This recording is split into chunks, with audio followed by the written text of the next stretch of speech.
The Seahawks receiver had a lot to say Thursday about the continued controversy over the NFL's stance on the national anthem. A few days ago, Seahawks receiver Doug Baldwin was hoping he wouldn't be in a position anytime soon to be asked a question about the national anthem and a statement by President Donald Trump that would result in a headline-making comment. Baldwin, like many of his NFL-playing counterparts, thought the issue of players making protests during the anthem was receding and the focus turning to the league acting in concert with players to address their concerns that led to the protests in the first place. He was ready, in other words, to stick to football for a while, at least when it came to anything happening on the field. Seahawks receiver Doug Baldwin comments on Donald Trump's comments about the national anthem Thursday. But then the NFL announced a new policy on Wednesday requiring all players to stand for the anthem and act in a respectful manner if they are on the field, essentially mandating that any protests happen behind closed doors, with teams potentially being fined if players didn't comply. That was followed Thursday by a comment from Trump in an interview on Fox News that maybe you shouldn't be in the country if you don't stand for the anthem.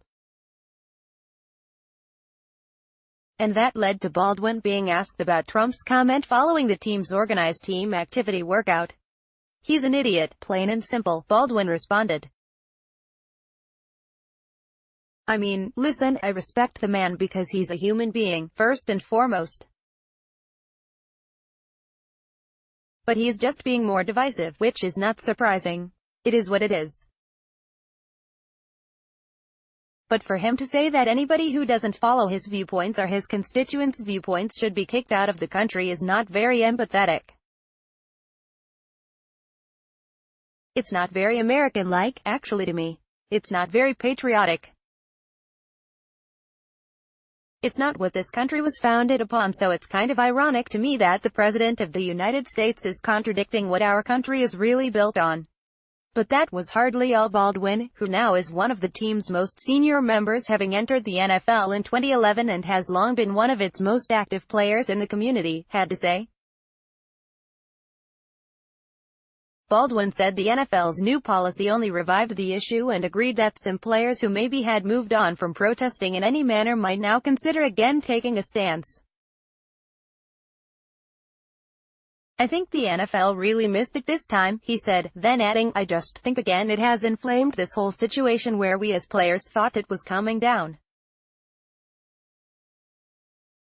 Again, with the conversations we have had with the Players Coalition with the NFL, the communication back and forth with the league office with Commissioner Roger Goodell, with NFL Executive Vice President Troy Vincent, I thought that we were on a good track. And again saying that we would be coming to an amicable relationship and working towards the thing that we wanted to see, and I felt personally in doing so you would see the demonstration subside and this conversation subside as it pertains to the NFL.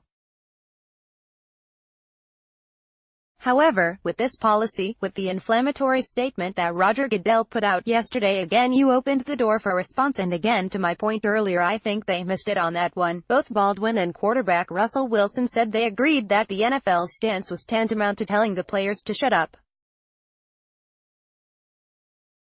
Pretty much, Wilson said. "I think that's part of it. It seems that way." Both Baldwin and Wilson also said that the continued attention on the protests themselves takes away from what the players were protesting for, attempting to find ways to solve issues such as discrimination, misconduct by police, and generally helping communities. "I felt on the Players Coalition side of things we were coming to an amicable agreement and relationship and working toward initiatives and causes that we wanted to see as players addressed. I thought that you would see the demonstrations and the issues within the NFL dissipate," Baldwin said. "But again, when you stoke the fire and inflame a gap that was really dissipating at the time, diffusing, you cause more problems.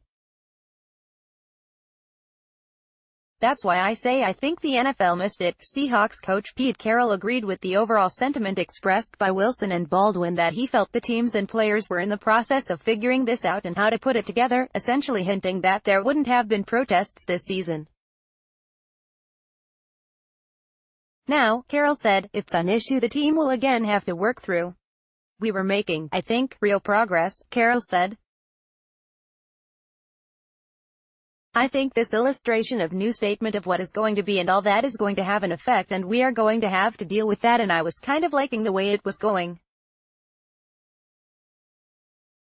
So now it is kind of taking it out of control of the coaches and the players in the locker room to a certain extent. So we are going to have to deal with that. In time we will figure it out. Carroll said it was too soon to know how the team might react but that whatever the team does it will do together. I'm counting on us doing it together, Carroll said. Whatever we do, whatever happens here, Carroll said the Seahawks would continue to support their players in any way they can. But he also said he understands that for many people football is an escape for some people and a game that is an extraordinary institution in our country, and that it is unfortunate that the continued emphasis on the anthem and players' protests is distracting from that. This place is going to stand up, our guys are going to continue to stand up and do what we need to do, Carroll said.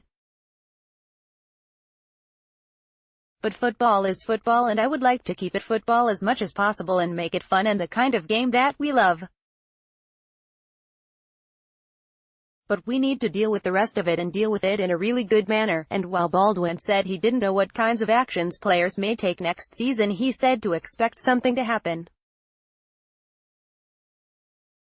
We'll have conversations, Baldwin said. It's yet to be seen. I think the relationship with the NFL and the players itself is, again, it's to be seen. But I go back to my earlier statement. This doesn't change anything for the players, what we've been doing off the field, the changes that we're trying to make and the changes that we're going to make, it doesn't change that. It is just disappointing that the NFL has not seen that the majority of the players in this locker room, the majority of them are African American and how this impacts them, that the NFL was reluctant to reach out to those players and see why this matters to them so much. I will speak on behalf of those who did not take a knee, those who did not demonstrate in any other way. I didn't take a knee, I didn't raise a fist, I didn't sit down. I stood. However, I'm sitting here telling you that I'm disappointed in the NFL's policy. And that's just because the way that they went about it and the lack of communication they had with the players who they're supposed to represent.